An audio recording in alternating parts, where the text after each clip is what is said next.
अस्सलामुअलैकुम नाजरीन, GR news digital में भली कार। मैं हूं सहर संधी। मैं हूं मुनीर पेरजादा और आप देख रहे हैं GR न्यूज HD। चलते हैं आज की अहम खबरों की तरफ। मेहर का शायद मैसर जी रिपोर्ट मुताबिक मेहर भरसा गोठ ड्रिब कोड़ो में चांडिया बिरादरी के बिन थुरन में छेड़ो फायरिंग सबब उमेर बाप चांडियो जो सौट नौजवान रियाज चांडियो कत्ल थी वियो है। नौजवान जो लाशताल के अस्पताल मेहर आंदो वियो। इतला ते वडी तादाद में चांडिया बिरादरी जा मानू पिण अस्पताल पहुता हैं। पुलिस मूजिब त इब्तिदाई इतला है त चांडिया बिरादरी के बिन थुरन में ज़रई ज़मीन ते फायरिंग थी है। फायरिंग सबब ज़रई ज़मीन ते ट्रैक्टर हलाइंदड़ एक नौजवान कत्ल थी वियो है। वाक़े की जांच करे रहा आहियूं।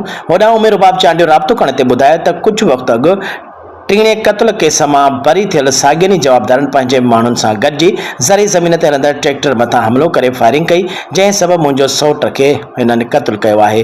हुननि चयो त सुबुह खां वठी फायरिंग हलंदड़ आहे। पुलिस को बि रेस्पॉन्स न कयो। असां बार बार पुलिस खे इतला ॾिनो पर पुलिस तहरुक न वरितो, जंहिं सबबु ही नुक़सान थियो आहे। उमेर बाप चांडियो वधीक चयो त हुननि खे हिकिड़े क़िस्म जो लाइसेंस ॾिनो वियो आहे त 3 कत्ल थिया आहिनि, उन्हनि खे कुझु बि न थियो। कानून हिननि खे कुछ भी करे नथो सघे। उन्हनि अॼु वरी कानून खे चैलेंज कयो आहे। ॾिसूं था त हाणे छा थो थिए। उन्हनि वरी ॿीहर असांजो तमामु